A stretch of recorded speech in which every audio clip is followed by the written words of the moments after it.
जब हम mutual fund की बात करते हैं तो हमारे पास सिर्फ चार ऑप्शन है, large cap, mid cap, small cap and flexi cap. फिर हमारे पास इतने सारे म्यूचुअल फंड क्यों हैं? यहाँ पर देखो आपको बहुत सारे मिल जाएंगे। इनफैक्ट आपको हज़ारों म्यूचुअल फंड अवेलेबल है एसआईपी करने के लिए। तो फिर इनमें डिफरेंस क्या है, तो आज हम डिटेल में समझने वाले हैं, क्योंकि जितने भी बिगिनर्स हैं उनके लिए जानना ज़रूरी है कि अगर इतने सारे हमारे पास म्यूचुअल फंड के ऑप्शन है तो फिर इन्वेस्ट करें तो करें किस में। उससे पहले मैं आपको एक चीज़ दिखाना चाहूँगा जो यहाँ पे धन अपनी वेबसाइट पे क्लियरली दिखा रहा है। देखो यहाँ पे लिखा हुआ है हाई रिस्क हाई रिटर्न्स। इसका मतलब जो म्यूचुअल फंड आपको ज़्यादा रिटर्न्स दिखा रहा है, चाहे 1 मंथ में, 6 मंथ में, 6 ईयर्स में, इसका मतलब उतना ज़्यादा वो रिस्की भी है।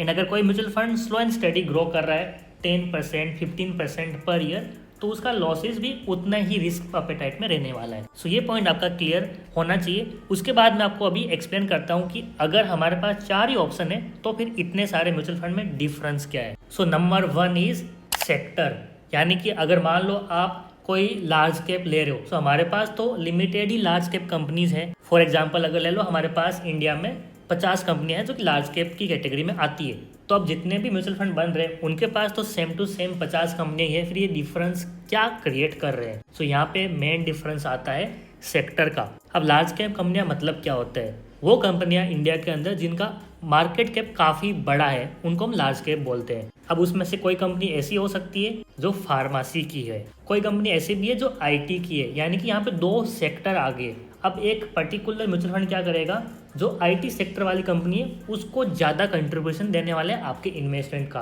यानी कि अगर आप 100 रुपये इन्वेस्टमेंट कर रहे हैं तो 10 रुपया आईटी सेक्टर कंपनी में लग जाएगा, बाकी के 90 रुपये थोड़ा थोड़ा करके डिस्ट्रीब्यूट होते हैं। वहीं पे same to same large cap जो कोई दूसरी कंपनी का हमारे पास म्यूचुअल फंड है, वो क्या करेगा, आईटी कंपनी में 10 रुपया नहीं बल्कि 5 रुपये लगाएगा एंड 10 रुपये लगा देगा फार्मा सेक्टर में। तो इस तरह से जितने भी लार्ज कैप के म्यूचुअल फंड है वो सेक्टर वाइज डिफरेंट होते जाते हैं एंड हमारे पास ऐसे करके हजारों म्यूचुअल फंड बन जाते हैं। एंड एज ए इन्वेस्टर आपका ये फाइंड आउट करना कर्तव्य है कि कौन सा सेक्टर आने वाले टाइम में ग्रो करेगा एंड उसी के बेस पे आपको इन्वेस्टमेंट करना होता है। एंड आपको यहाँ पे एक बात जरूर माननी चाहिए कि 10 साल जो पिछले 10 साल गए हैं, अगर वहाँ पे आईटी सेक्टर ग्रो किया है, यानी कोई म्यूचुअल फंड ने आपको 30% पर ईयर रिटर्न दिया है, तो इसका बिल्कुल भी मतलब नहीं कि आने वाले 10 सालों में same to same IT sector grow करेगा एंड आपको सेम टू सेम रिटर्न्स मिलेंगे। एंड बहुत सारे इन्वेस्टर्स यहीं पे गलती करते हैं एंड गलत म्यूचुअल फंड में अपना पैसा लगा देते हैं। सो आज के बाद अगर आप कोई म्यूचुअल फंड ले रहे हैं तो पहला आपका काम है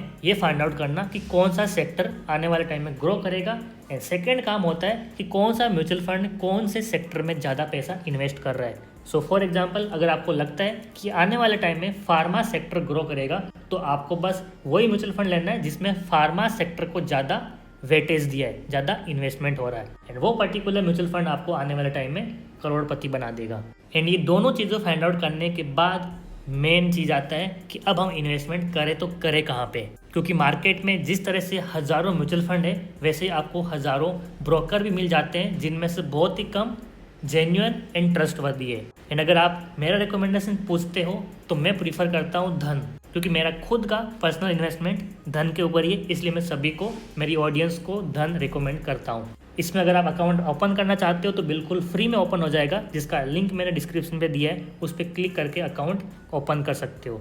ना सिर्फ इतना बल्कि आपको धन यहाँ पे बहुत सारे ऑप्शन प्रोवाइड करा देता है कि अगर मान लो मैं मंथली 10,000 इन्वेस्टमेंट करता हूँ, 20,000 करता हूँ या फिर 1,000 ही करता हूँ, तो आने वाले टाइम में मैं कितना परसेंट एक्सपेक्ट कर सकता हूँ एंड उसके बेस पे मेरा कितना परसेंटेज रिटर्न बनने वाला है। सो फॉर एग्जांपल मैं यहाँ पे देखो मंथली इन्वेस्टमेंट आपको करके दिखाता हूँ कि मैं सिर्फ 1,000 ही करने वाला हूँ एंड जो यहाँ पे मैं रिटर्न्स एक्सपेक्ट कर रहा हूँ दैट इज़ अराउंड 18%, क्योंकि इतना तो एक on an average mutual fund आपको दे ही देता है। सो यहाँ पे मैं 18% एक काम करता हूँ, मैन्युअली कर देता हूँ, ठीक है, यहाँ पे 18%। एंड यहाँ पे जो मैं टाइम पीरियड रख रहा हूँ दैट इज़ 20 ईयर्स, क्योंकि इतना तो नॉर्मली हर कोई इन्वेस्टमेंट करता है। सो आपको दिखाई दे रहा है यहाँ पे 2,40,000 आपका इन्वेस्टमेंट हो जाएगा एंड उसके ऊपर आपको रिटर्न्स मिलने वाला है 21 लाख रुपीज़ 3,487, यानी कि 20 सालों के बाद में आपका जो इन्वेस्टमेंट है दैट इज़ वेरी मिनिमल, लेकिन इसके ऊपर आपको रिटर्न काफ़ी ज़्यादा बड़ा मिल रहा है एंड इसी को हम बोलते हैं कंपाउंडिंग पावर, क्योंकि हर साल जितना आपका प्रिंसिपल अमाउंट था उसके ऊपर कुछ रिटर्न्स मिलेगा एंड अगले साल उस प्रिंसिपल अमाउंट प्लस रिटर्न्स के ऊपर रिटर्न्स मिलेगा एंड इसी तरह से आपका पैसा ग्रो होता रहता है। जितने भी बंदे 20s या फिर 30s में, आप सभी को इन्वेस्टमेंट करना चाहिए ताकि आपका फ्यूचर बेटर हो एंड अपनी फैमिली को एक अच्छी लाइफ दे पाओ। आई होप ये वीडियो पसंद आया है एंड नॉलेज काफ़ी आपको हेल्पफुल रहेगा। सो वीडियो को अपने दोस्तों के साथ शेयर कर दो एंड धन में अभी तक अकाउंट ओपन नहीं किया तो मैं लिंक दे रहा हूँ डिस्क्रिप्शन पे, बिल्कुल फ्री में अकाउंट ओपन कर सकते हो।